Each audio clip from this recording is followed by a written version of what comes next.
हमारा क्या है, रीजन ऑफ रूट। पहले हम लोग क्या देख रहे थे, शूट का देख लिए थे और रूट का भी देख लिए थे। आज हमें क्या देखना है, केवल और केवल रूट के बारे में पढ़ना है। मतलब कहना इसमें पढ़ना यही है कि रूट में कितने रीजन होते हैं, कितने पार्ट होते हैं, कैसे होते हैं, क्या होते हैं, इनमें क्या पाया जाता है, कौन क्या हेल्प कराता है प्लांट के लिए।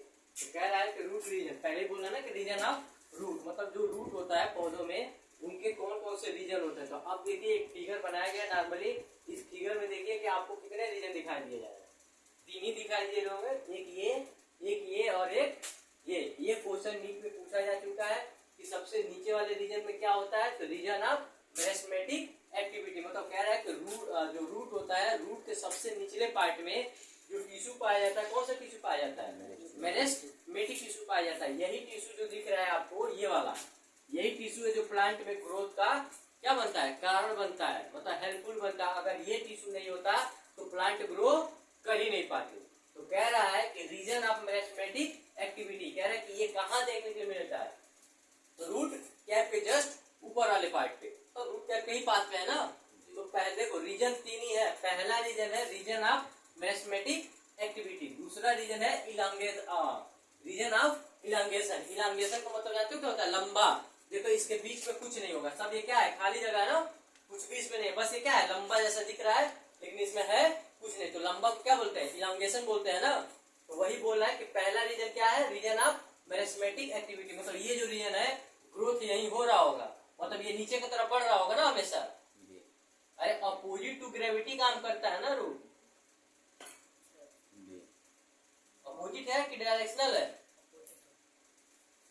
डायरेक्शनल है ना। अपोजिट कैसे हुआ है, एक चीज बताओ कि पृथ्वी पे जब कोई बाल को हम ऊपर से फेंकते हैं तो बाल नीचे ही तो आता है, तो ग्रेविटेशन को नीचे ही तो लगता है। अपोजिट कौन काम करता है, प्लांट का सूट पाम, जो सूट होता है वो काम करता है, जो प्लांट का अपर भाग निकल रहा है ऊपर की तरफ, ये तो रूट है ना, ये तो नीचे की तरफ जा रहा है, तो ये क्या होगा, ग्रेविटी के अकॉर्डिंग काम करेगा, उसी की तरफ जाएगा। तो यही कह रहा है कि आपने देखा होगा कि जो रूट कैप होता है, ये देखो यहाँ पे मेरिस्टेमेटिक टिश्यू पाए जाते हैं, ये मेरिस्टेमेटिक टिश्यू क्या करते हैं, इसमें ग्रोथ कराते हैं, मतलब इस रूट को बढ़ाते हैं। समझ में आया, ये जो टिश्यू है इसी की वजह से क्या करता है, ये ग्रोथ होता है इसमें। तो कह रहा है कि ये इतने नाजुक होते हैं कहीं खराब ना हो जाए, इसके लिए क्या किया जाता है, एक कैप लगा दिया जाता है। कैप कौन सा कैप है, वो रूट कैप। आखिर अगर मार्कर यहाँ होता तो मैं दिखाता, आपके पास पेन तो होगा ना, आप जो पेन का अपर पार्ट होता है टिप, टिप को कवर करने के लिए एक क्या लगाया जाता है, कैप लगाया जाता है ना। तो वही बोल रहा है यहाँ पे, ये रीजन क्या है, मेरिस्टेमेटिक एक्टिविटी वाला, यहाँ पे ग्रोथ चल रहा होता है। यहाँ के जो टिश्यू होते हैं बहुत ज्यादा नाजुक होते हैं, तो हम जानते हैं कि इसको क्या जाना है भाई, कंकड़ मिट्टी हर चीज को छेदते हुए नीचे जाना है, तो कहीं ये रेप्चर ना हो जाए, तो उसको बचाव के लिए क्या लगा होता है, रूट कैप लगा होता है। फिर कह रहा है कि अगर रीजन ऑफ मेरिस्टेमेटिक टिश्यू के एक्टिविटी के जस्ट ऊपर वाला रीजन देखा जाए तो रीजन कौन सा होगा, रीजन ऑफ इलांगेशन होगा, मतलब इसके बीच में ना रूट हेयर पाया जाएगा ना मेरिस्टेमेटिक टिश्यू पाए जाएंगे, ये केवल क्या होंगे, लंबा होंगे, सिलेंडर लाइक होंगे। फिर कह रहे हैं कि तीसरा रीजन क्या होता है, तो तीसरा रीजन क्या लिखा गया है, रीजन ऑफ मैच्योरेशन। ये जो रीजन होता है इसमें कोई भी डिवीजन देखने के लिए नहीं मिलता है, ये मैच्योर हो जाता है। अरे जब आप एडल्ट हो जाते हैं तो आपकी ग्रोथ थोड़ी बढ़ती है। आपने सुना है ना कि जब आप 18 से 20 साल के होते हैं तो आप एडल्ट माने जाते हैं, युवा अवस्था माने जाते हैं। तो यहाँ भी क्या है, ये भी जब एडल्ट रीजन हो गया ना, तो कह रहा है कि ये जो रीजन है इसमें कोई भी ग्रोथ नहीं दिखता है, ये क्या होता है, ये मैच्योर होता है, इसमें डिवीजन नहीं होता है। तो डिवीजन देखने के लिए कहाँ मिलता है, रीजन ऑफ मेरिस्टेमेटिक एक्टिविटी में। इसमें क्या होता है, ये केवल इलांगेशन होता है, देखने में लंबा होता है। सीधी सी बात बताऊं तो ये जो रीजन है नीचे वाला, इसमें क्या होता है, सेल डिवीजन होता है, सेल डिवीजन पाया जाता है, ये ग्रोथ करा रहा होता है। लेकिन बीच वाला होता है, ये क्या करता है, केवल उसकी लंबाई को इलांगेट करता है, मतलब बढ़ा के रखता है। फिर कह रहे हैं कि ये जो पार्ट है जिसपे रूट हेयर पाए जा रहे हैं, ये जो पार्ट होता है ये मैच्योरेशन फेज होता है, मतलब ये मैच्योर हो गया, ये डिवाइड नहीं करेंगे। अरे आपने प्लांट देखा होगा ना, प्लांट का जो मेन पार्ट होता है जहाँ से स्टेम निकलता है, वो पार्ट कभी डिवाइड करता है, वो तो हमेशा मजबूती से पकड़ा रहता है, इसलिए क्या है, मैच्योर है, मतलब इसमें डिवीजन नहीं हो रहा है। डिवीजन क्या हो रहा है, रीजन ऑफ मेरिस्टेमेटिक एक्टिविटी के पास। बीच वाला पार्ट को क्या बोलते हैं, रीजन ऑफ इलांगेशन। और जहाँ पे रूट हेयर जहां तक पाए जाते हैं उसको क्या बोलते हैं, रीजन ऑफ मैच्योरेशन। तो कह रहा है कि ये जो निकला हुआ है ये धागा जैसा, ये क्या है, रूट हेयर है। लेकिन कह रहा है कि जो इनको मेरिस्टेमेटिक टिश्यू को कवर कर रहा है कि रेप्चर ना हो जाए, उसको हम क्या बोलते हैं, रूट कैप। बोलते हैं, रीजन ऑफ इलांगेशन। तो अब आपसे पूछा है कि कितना रीजन होता है, तो आप कितना बताना चाहोगे? 3। पहला रीजन ऑफ मैथमेटिक एक्टिविटी, दूसरा रीजन ऑफ इलांगेशन, तीसरा रीजन ऑफ मैचुरेशन। यही आपके बुक में एकदम सेम दिया गया है। अब आप जानते हैं कि जो रूट एयर है, रूट एयर क्या कर रहा होगा? वाटर को एब्जॉर्ब करेगा, वाटर और मिनरल को एब्जॉर्ब कर रहा होगा, वही भेज रहा होगा प्लांट में। अब ये जब डिवाइडिंग कर रहे हैं तो इसका तो कोई काम ही नहीं है, ये तो केवल बढ़ता चला जाएगा जहां तक जाए। तो प्लांट को पानी और वायु मिनरल की जरूरत है ना, तो इसको आखिर एब्जॉर्ब कौन करता है? तो एब्जॉर्ब कौन करता है? रूट एयर करता है। फिर कह रहा है कि रूट कैप का क्या काम होता है? रूट कैप का यही काम होता है कि जो मेरिस्टेमेटिक टिश्यू डिवाइड कर रहे हैं, तेजी से रैपिडली अपनी ग्रोथ को बढ़ा रहे हैं, हम जानते हैं कि ये क्या होते हैं? नाजुक होते हैं। जहां भी डिवीजन होता है या ग्रोथ होता है, वो पार्ट क्या होता है? बहुत ज्यादा नाजुक होता है ना, थोड़ा सा भी टच करो तो टूट जाता है। आपने प्लांट में देखा होगा ना, जैसे सूट पार्ट को देखा होगा, रूट का तो आपने देखा नहीं है, लेकिन सूट का देखा होगा ना, तो ऊपर से जो छोटा सा कली निकलने वाली होती है, अगर आप हल्का भी हाथ लगा दो तो टूट जाती है, बहुत ज्यादा नाजुक होती है ना, क्योंकि सेल डिवीजन वहीं पे चल रहा होता है। तो यहाँ पे भी क्या है? ये भी तो नाजुक पार्ट है, यहाँ पे भी तो सेल डिवीजन चल रहा है, ग्रोथ हो रहा है। तो इसको कहीं रेप्चर ना हो जाए, मान लो सॉइल से रगड़ते हुए जाना है नीचे, तो कहीं रेप्चर ना हो जाए, ये सेल खराब ना हो जाए, इनको बचाने के लिए क्या लगा होता है? रूट कैप लगा होता है। इसमें कोई डाउट हो तो बताओ। तो अब यहां से देखते हैं, पहला ही आता है अपना रूट कैप। ये क्या होता है? तो कह रहा है कि it is covering at above the root, मतलब कह रहा है कि किसको कवर किया होता है? रूट को कवर किया होता है ना, नीचे वाला। कौन से रीजन को अगर पूछ ले कि कौन से रीजन को कवर किया होता है, तो रीजन ऑफ मैथमेटिक एक्टिविटी को कवर किया होता है। फिर कह रहा है कि it protect tender apex of the root, मतलब कह रहा है कि ये क्या करता है? ये जो निचला पार्ट होता है, टेंडर अपेक्स मतलब रूट का निचला पार्ट होता है, जहां पे मैथमेटिक टिश्यू पाए जा रहे हैं, उनको क्या करता है? प्रोटेक्ट करता है कि ये कहीं रैप्चर ना हो जाए। क्योंकि सॉइल के अंदर जाने में कंकड़ भी पड़ेगा, मिट्टी भी पड़ेगी, बहुत सी चीजें पड़ती है ना, मिट्टी में तो चीजें है नहीं, तो कहीं ये रैप्चर ना हो जाए, मतलब होता है ना रगड़ने से रैप्चर हो जाए, तो कहीं घिसटने या रगड़ने से ये रैप्चर ना जाए, इनको बचाने के लिए कौन लगा रहता है? रूट कैप लगा रहता है। फिर कह रहे हैं कि दूसरा रीजन देखते हैं, रीजन ऑफ मैथमेटिक एक्टिविटी। तो हम जानते हैं ना कि रीजन, देखो रीजन 3 ही है, ये टॉपिक है कि कितने टॉपिक है? रीजन 3 ही है, region of mathematic activity, elongation और मैचुरेशन। ये क्वेश्चन नीट में पूछा जा चुका है कि रूट में कितने रीजन पाए जाते हैं। ऑप्शन में ये था मैथमेटिक एक्टिविटी, इलांगेशन और मैचुरेशन, तीनों था। आइए देख लीजिएगा, ये नीचे से ऊपर की तरफ जाते हैं, ऊपर से नीचे की तरफ नहीं आते हैं, क्योंकि नीचे से यहां से शुरुआत हो रही है ना। तो सबसे पहले क्या आएगा? मैथमेटिक एक्टिविटी, फिर क्या आएगा? इलांगेशन, सबसे ऊपर क्या आएगा? मैचुरेशन। समझ में आया? नीचे से ऊपर की तरफ जाना। फिर कह रहा है कि रीजन ऑफ मैथमेटिक एक्टिविटी क्या होता है? वही बात मैं बोला हूं अभी को, क्या करता है? ग्रोथ बढ़ाता है।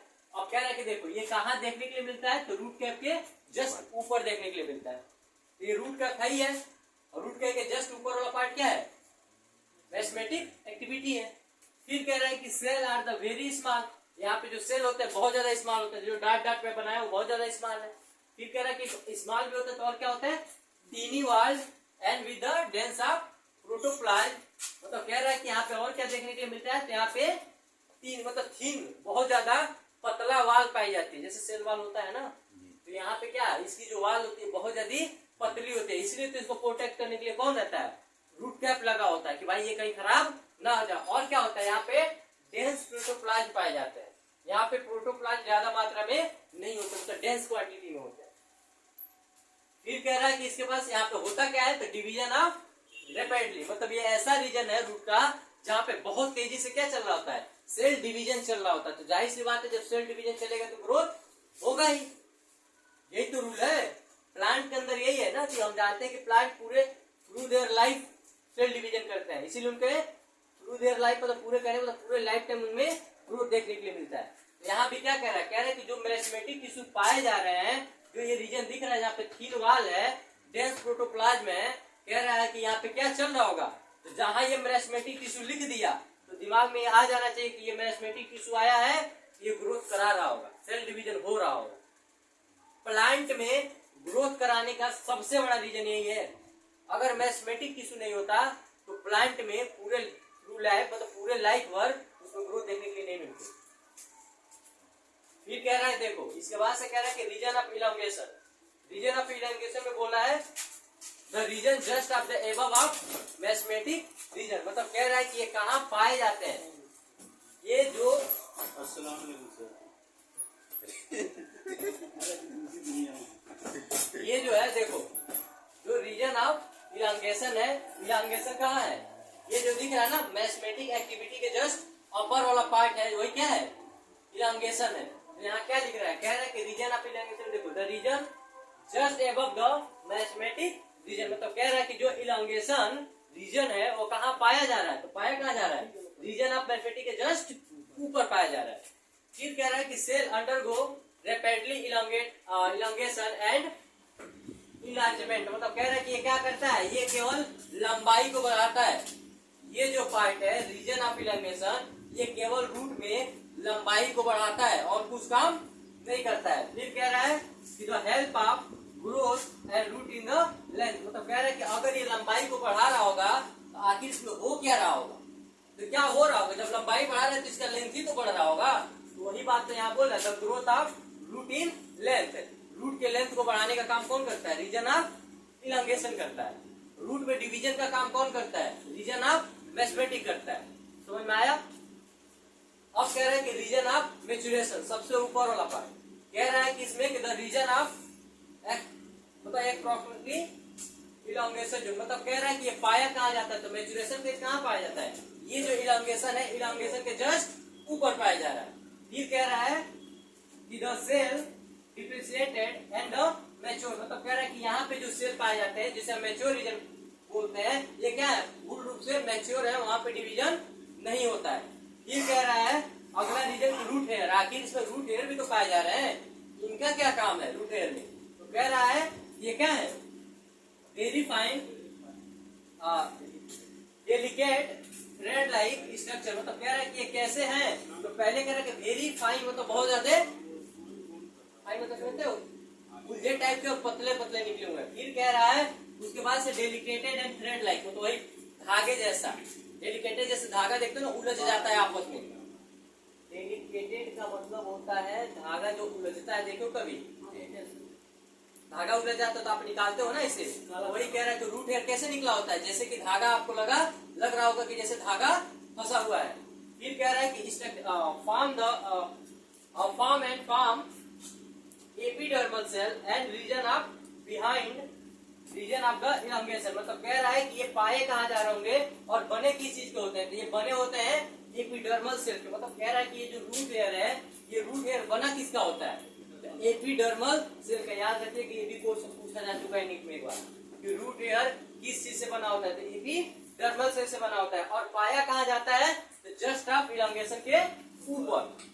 फिर कह रहा है कि ये कराता क्या है, तो दे एब्जॉर्ब, मतलब क्या करा रहा होगा, ये एब्जॉर्ब करता है किसको, वाटर को और मिनरल को। अब कहाँ से एब्जॉर्ब करता है, सॉइल से, तो ये सॉइल में ही तो होते हैं। तो कह रहे हैं कि जो रूट हेयर होता है वो क्या करता है, सॉइल से वाटर और मिनरल को एब्जॉर्ब कराता है। इसमें कोई दिक्कत है इस रीजन ऑफ रूट में, ठीक है। अब अगला देखते हैं, अब क्या देखना है, मॉडिफिकेशन ऑफ रूट। पहले हमने देखा था कि भाई रूट के कितने रीजन होते थे, रीजन कितना था, 3 रीजन होते हैं रूट का। पहला था क्या सर, पहला क्या था, मैथमेटिक एक्टिविटी रीजन था, दूसरा क्या था, तो इलांगेशन रीजन था, तीसरा क्या था, मैच्योरेशन था। रूट हेयर कहाँ पाया जा रहा था, तो मैच्योरेशन फेज पे पाया जा रहा था, लेकिन वहीं पे रूट कैप कहाँ पाया जा रहा था, तो रीजन ऑफ मैथमेटिक एक्टिविटी पे पाया जा रहा था। जरा याद रखिएगा कौन कहाँ पाया जा रहा था। अब कह रहा है कि मॉडिफिकेशन ऑफ रूट, रूट को कितने टाइप में मॉडिफिकेशन किया गया, मतलब कितने प्रकार में ये मॉडिफिकेशन हुए, मतलब कितने प्रकार के होते हैं, कैसे कैसे होते हैं। तो कह रहा है पहला ही कि some of the plant root are the modified to the reformed to the function and other absorption and conduction, मतलब कह रहे हैं कि जो रूट है, रूट ये जरूरी नहीं है कि केवल वो क्या करता है, किसी प्लांट को मतलब स्टेबिलिटी प्रोवाइड करता है, मतलब उसको क्या करता है, मतलब स्टैंडिंग प्रोवाइड करता है, मतलब जकड़ के रखता है कि हाँ जो ऊपर वाला पार्ट है वो मजबूत बना रहा है। कह रहा है कि जो रूट होता है, रूट का कई प्रकार का मॉडिफिकेशन होता है। कह रहा है उसमें मॉडिफिकेशन होता कैसा है, मतलब काम बहुत अलग अलग करता है, मतलब बोल रहा है कि परफॉर्म द फंक्शन, मतलब कह रहा है कि डिफरेंट टाइप का मॉडिफिकेशन होके, मतलब डिफरेंट टाइप का मॉडिफिकेशन होके अलग अलग तरह का मतलब परफॉर्म करता है, मतलब काम करके दिखाता है। तो कह रहे उसमें क्या क्या कर सकता है, तो एब्जॉर्प्शन भी कर सकता है और कंडक्शन भी कर सकता है। फिर कह रहा है कि अच्छा ठीक है, हमने रूट जो है, रूट को कितने टाइप में मॉडिफिकेशन किया है, मतलब कितने टाइप में मॉडिफाइड हो सकता है। तो पहला क्या कह रहा है, स्वेलन रूट, जो क्या करता है, फूड को स्टोर करता है। स्वेलन रूट में तो होता है ना कि कई लोगों का स्वेलन होता है, जो हम खाते हैं वो क्या करता है, उसमें भोजन को स्टोर करके रखता है। जैसे आप बताना चाहो कोई एग्जाम्पल रूट का, जिसका रूट खाते हो। चुकंदर बताओ। बना दो, गाजर, चुकंदर और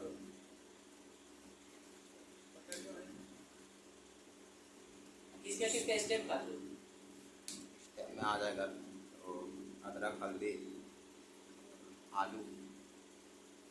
देखो कह रहा है कि कुछ ऐसे भी रूट होते हैं जो स्वेलन मतलब फूले हुए होते हैं, और क्या करते हैं, वो रूट को स्टोरेज करते हैं उसमें। फिर कह रहा है कि दूसरा क्या होता है, तो दूसरा क्रॉप रूट होता है, तीसरा स्टील रूट होता है, चौथा निमेटोफोर होता है। तो पहला, दूसरा, तीसरा और चौथा, यहाँ पे हमें रूट का मॉडिफिकेशन 4 भाग में पढ़ना है। पहला क्या है, स्वेलन रूट, दूसरा क्या है, क्रॉप रूट, तीसरा क्या है, स्टील रूट, चौथा क्या है, निमेटोफोर। तो कह रहा है कि पहला देखो, स्वेलन रूट जो फूड को स्टोरेज करता है, वो कहाँ कहाँ देखने को मिलता है, तो आपने टेप रूट पढ़ा था,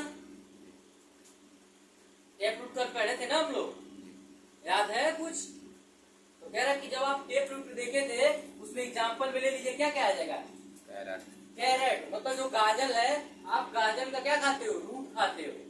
तो कौन सा रूट है, स्वेलन रूट है, सब याद रखिएगा।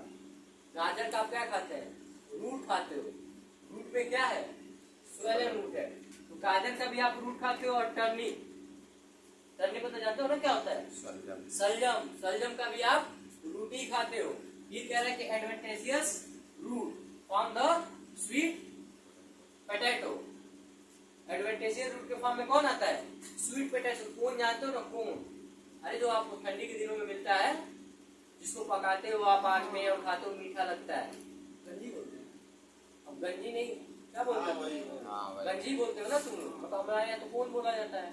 तो वही जो स्वीट पोटैटो है, उसे कौन बोलो या गंजी बोलो, जो भी तुम बोल सकते हो। तो कह रहा है कि हम इन सब चीजों का क्या खाते हैं, इन प्लांट का रूट खा रहे हैं। सारे लोग का फल खाते हैं, लेकिन कैरेट और टर्निप और स्वीट पोटैटो को हम रूट खाते हैं। कौन सा रूट होता है, वो स्वेलन रूट होता है। वो क्या करता है, फूड को स्टोर, तभी तुम खा जाते हैं, तो हमें फायदा मिलता है। ये कह रहे हैं कि दूसरा क्रॉप रूट, क्रॉप रूट में क्या होता है, hanging of structure that support banyan tree, मतलब कह रहे हैं कि आप क्रॉप रूट जो बनियान ट्री से लटका हुआ होता है, मैंने कल बताया था ना कि बनियान ट्री से भी रूट ऐसे लटके हुए होते हैं, जो रूट से नहीं निकल के स्टेम से निकले हुए होते हैं, मोडिफाई वाला। तो कह रहे हैं कि वो रूट क्या होता है, हैंगिंग मतलब होता है लटकना। कह रहे हैं कि जो निकलता है, मान लो अगर ये बरगद का ट्री है, बनियान का ट्री है, यहाँ से एक रूट लटका हुआ हो और सॉइल में अटैच हो जाए, तो क्या करेगा, इस तरह से स्ट्रेंथ प्रोवाइड करेगा ना, उसको मजबूती प्रोवाइड करेगा ना। तो वही बात बोल रहा है कि जो क्रॉप रूट होता है वो कैसा होता है, हैंगिंग स्ट्रक्चर होता है, मतलब लटका हुआ होता है, और करता क्या है, support of banyan tree, banyan tree को क्या करता है, सपोर्ट करता है, स्ट्रेंथ प्रोवाइड करता है, मजबूती प्रोवाइड करता है। ये कह रहे हैं कि स्टील रूट, स्टील रूट में देखो क्या बोला, कह रहे हैं कि the supporting of the root coming out of the lower node of the stem, मतलब कह रहा है कि जो स्टील रूट होता है, आपने कभी मक्का और बाजरे का खेत गए हो, मान लो नीचे कोई रूट होगा, लेकिन आपने एक चीज देखा होगा, इसके स्टेम से कुछ ऐसे ऐसे निकले जाता है, जो जमीन के अंदर गया होता है। ये क्या है, स्टील रूट है। अरे आपने ऐसा देखा है कि नहीं देखा है, अरे ऐसे निकला हुआ होता है, दिखाई देता है। अरे मक्के के खेत में कभी जाना या बाजरे के खेत में, तो उसका जो जड़ होता है ऐसे ही निकला निकला होता है। तो कह रहे हैं कि इसको कौन सा रूट बोलेंगे, स्टील रूट बोलेंगे। कह रहे हैं कि कहां से निकला होगा, तो कह रहा है कि coming out of the lower node. ये जो लोअर नोड होता है कहाँ पाया जाता है, स्टेम से। तो वही कह रहा है कि जो स्टेम का लोअर नोड होता है, वहीं से क्या किया रहता है, निकला हुआ होता है। चाहे आपने शुगर केन के खेत में गए हो कभी, वहां भी निकला हुआ होता है। तो ऊख का जब खेत में गए होगे, तो एक गन्ना ऐसा निकला हुआ, आप जानते हैं यहाँ यहाँ क्या होता है, ऐसा ऐसा होता है कुछ, लेकिन इसी के पार्ट से ऐसा ऐसा निकला रहता है सॉइल में अटैच होने के लिए। ये जो रूट निकला हुआ है इसी को क्या बोल रहे हैं? Stilt root. तो कह रहे हैं कि कहाँ कहाँ पाए जाते हैं? मेज में और शुगर केन में। अब समझ में आया? कह रहा है कि फिर निमेटोफोर। निमेटोफोर क्या होता है? ये हिली एरियाज में पाए जाते हैं। जैसे हिली एरियाज में ये होता है कि कोई पौधा हिली एरियाज में ग्रो कर रहा है, तो वहां पे नीचे डैम सॉइल होते हैं जिसमें ऑक्सीजन की कमी होता है, तो उसमें ऑक्सीजन नहीं मिल पाता है। तो ये क्या करते हैं? मान लो कोई ये हिली एरियाज है, कोई प्लांट इसमें लगा हुआ है, लेकिन ये जो हिली एरियाज है, जो डैम सॉइल है, इसमें ऑक्सीजन की कमी होती है, लेकिन इसी प्लांट के ऐसे रूट होते हैं तो इसी में से ऐसे निकले हुआ होता है। अब इसी में से एक ऊपर की तरफ ऐसे निकलेगा, फिर यहाँ से आएगा यहाँ निकलेगा, फिर यहाँ से आएगा यहाँ निकलेगा। तो कह रहा है कि ये सब क्या है? रूट है। लेकिन क्या है? एडवांटेजियस रूट में ही आते हैं, जिसको हम क्या बोलते हैं? निमेटोफोर बोलते हैं। ये करते क्या है? ऑक्सीजन एक्सचेंजर होते हैं। ऑक्सीजन को पकड़ के लेते, मतलब पकड़ के एब्जॉर्ब कर लेते हैं प्लांट के लिए। समझ में आया क्या बोला हूँ? जो नीचे मिट्टी है, गीली मिट्टी, वो क्या है? उसमें ऑक्सीजन की कमी होती है। अब इसको ऑक्सीजन चाहिए प्लांट को जिंदा रहने के लिए, तो ये क्या करता है? निमेटोफोर नामक एक रूट को फॉर्मेशन करता है, जो रूट बाहर आता है और क्या करता है? ऑक्सीजन को एब्जॉर्ब करता है। समझ में आया? तो वही बात है, लिखा है देखो। कह रहा है कि the root that come out of the ground and grow the vertically upward. तो कह रहा है कि ये क्या करता है? ऐसे आता है, वर्टिकली अपवर्ड जा रहा है ना, ऊपर की तरफ जा रहा है। इसको जाना चाहिए था नीचे। अरे रूट निकला तो सॉइल के अंदर जाना चाहिए था ना, लेकिन वर्टिकली कहाँ चला गया? ऊपर। तो वही बात बोला यार, ग्रो वर्टिकली अपवर्ड, मतलब ऊपर की तरफ चला जाता है। फिर कह रहे कि गेट, ये करता क्या है? Oxygen for the respiration. ये ऑक्सीजन को लेता है किसके लिए? रिस्पायरेशन के लिए। फिर कह रहा है कि इसका एग्जाम्पल क्या है? तो राइजोफोरा। एग्जाम्पल इसका क्या है? राइजोफोरा। इसी में देखने के लिए कौन सा रूट मिलता है? निमेटोफोर पाया जाता है। फिर कह रहा है कि ग्रो कहाँ होते हैं? सैम्पी एरिया में, मतलब हिली एरिया में ग्रो होते हैं। तो समझ में आया क्या बोल रहा हूँ? अब लास्ट में देख लो। कह रहा है कि फंक्शन ऑफ रूट। रूट का फंक्शन क्या है? ये क्या क्या काम कराता है? तो काम में देख लो क्या क्या होता है। पहला तो हम जानते हैं रूट क्या कराता है? एब्जॉर्ब कराता है, मतलब किसी चीज को एब्जॉर्ब ही तो कर रहा है। अभी हमने पढ़ा था रूट किस किस चीज एब्जॉर्ब कर रहा था? वाटर और मिनरल का। तो यहाँ कह रहे हैं कि absorption of water and mineral कहाँ से लेता है? सॉइल से। अब कह रहे हैं कि प्रोवाइड, और क्या प्रोवाइड करता है? Proper increase of plant part, मतलब कह रहा है कि क्या? प्लांट को मजबूती प्रदान देता है, इंक्रेज करता है ना, सॉइल को पकड़ के रखता है, जकड़ के रखता है, ताकि जो पौधा है उसमें मजबूती बनी रहे।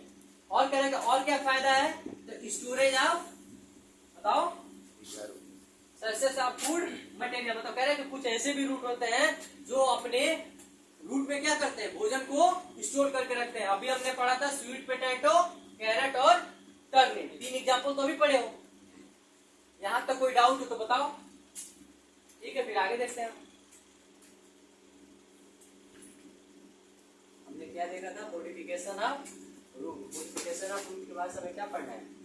स्टेम के बारे में, क्योंकि हमने रूट के बारे में पढ़ लिया। अब हमें ये जानना है कि स्टेम क्या होता है, कैसे हेल्प कराता है, कैसे उनका काम होता है। कह रहा है कि पहला ही देख लो। कह रहा है कि स्टेम में कि it is the ascending part, मतलब ये डिसेंडिंग पार्ट नहीं होता है, असेंडिंग पार्ट होता है, मतलब घटते से बढ़ते क्रम, मतलब ये क्या जाता है? छोटा रहता है पहले, फिर बड़ा होता चला जाता है। तो इसे क्या बोला गया है? असेंडिंग पार्ट बोला गया। याद रखिएगा। स्टेम को कौन सा बोला, क्या बोला गया? असेंडिंग की डिसेंडिंग? असेंडिंग बोला गया है।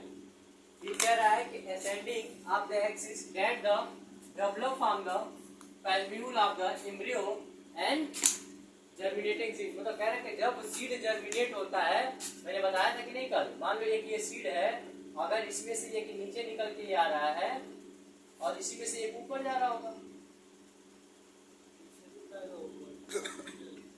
इसको हमने क्या बोला था? रेडिकल। रेडिकल से रूट बना था। अब कह रहा है कि इसी सीड के जर्मिनेशन से ये क्या है? प्रीम्यूल है, वो किसका फॉर्मेशन करता है? वो स्टेम का फॉर्मेशन करता है। ये किसका है? रूट का है। ये किसका है? स्टेम का। ये फॉर्मेशन हो किससे रहा? सीड से, यही सीड क्या है, एम्ब्रियो, इसी सीड से तो एम्ब्रियो बन रहे हैं। तो कह रहा है कि जो एम्ब्रियो है, एम्ब्रियो का जो पेल्म्यूल पार्ट होता है वो स्टेम को बनाता है, जो रेडिकल पार्ट होता है वो रूट को बनाता है, याद रखिएगा। फिर कह रहा है कि बियर, मतलब कह रहा है कि जो स्टेम है, स्टेम से क्या क्या निकलता है, आखिर जो स्टेम वाला पार्ट है, जो वहां से पेल्म्यूल निकल रहा है, उसमें से क्या क्या एराइज होता है, क्या क्या निकलता है। तो पहला क्या बोला है, ब्रांच निकलते हैं, शाखाएं निकलती हैं, अरे टहनियां निकलती है नहीं प्लांट से, टहनियां जानते हो ना, ब्रांच शाखा। अगर एक पौधा आपको दिख रहा है तो उसके शाखाएं निकली हुई तभी तो फैला हुआ है चारों ओर। तो कह रहा है क्या निकल रहा है, ब्रांच निकलता है और पत्तियां भी निकलती है उसी से, और फ्लावर भी निकलता है, रूट भी निकलता है, बर्ड भी निकलता है, जो टर्मिनल और एक्सियल पार्ट पे देखने के लिए मिलता है। फिर कहकर नोड निकलता है और इंटरनोड निकलता है। तो कहानी याद रखिएगा, स्टेम से क्या क्या एराइज होते हैं, याद रखिएगा, स्टेम पार्ट से क्या क्या एराइज होते हैं, ब्रांचेज एराइज होती हैं, लीफ मतलब पत्ता एराइज होता है, पत्ता वही से निकलता है, और फ्लावर भी स्टेम में ही लगते हैं, और फ्रूट भी स्टेम से ही निकलते हैं, बर्ड भी स्टेम से ही निकलते हैं, या तो टर्मिनल हो गया तो एक्सियल होंगे। फिर कह रहा है कि नोड, नोड भी स्टेम से ही निकलते हैं, और इंटरनोड भी स्टेम से ही निकलते हैं। इतनी कहानियां है स्टेम की, याद रखिएगा। ये सब एराइज कहाँ से होती है, निकलती कहाँ से, स्टेम वाले पार्ट से। फिर कह रहा है कि अब नोड क्या होता है, तो नोड बोल रहा है कि node are the region of stem where leaf are borne, मतलब कह रहा है कि नोड वो पार्ट है जहां से स्टेम से पत्तियां निकलती है। समझ में आ रहा है क्या बोल रहा हूँ, कह रहा है कि नोड वो पार्ट है, अब उसे बोलते हैं जहां से प्लांट में पत्तियां एराइज होती है, निकलना स्टार्ट होती है। फिर कह रहा है कि इंटरनोड किसे बोलेंगे, तो कह रहा है कि इंटरनोड आर द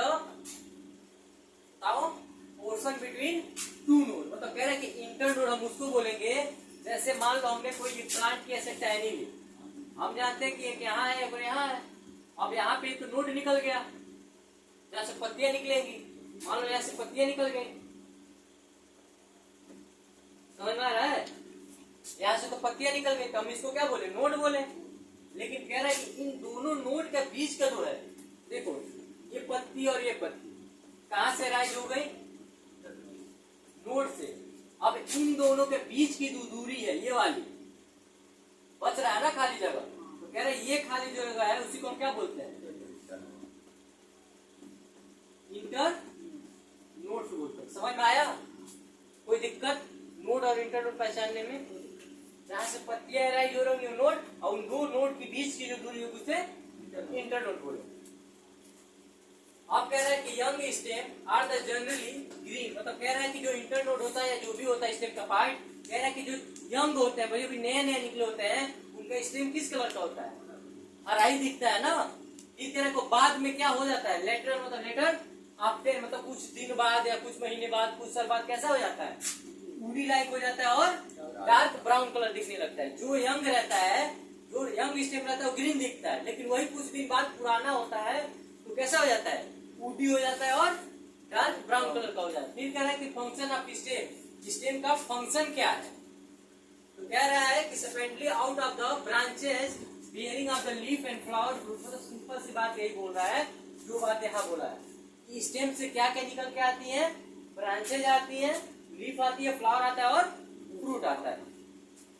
फिर कह रहा है कि कंडक्ट, ये क्या कंडक्ट कराएगा, तो जाहिर सी बात है वाटर मिनरल्स एंड फोटोसिंथेसिस, मतलब क्या कराता है, तो वाटर और मिनरल का कंडक्शन कराता है, मतलब उसी में तो रास्ते बने हैं जाने के लिए, तो क्या करा रहा है, कंडक्ट करा रहा होगा वाटर को और मिनरल को और फोटोसिंथेसिस को।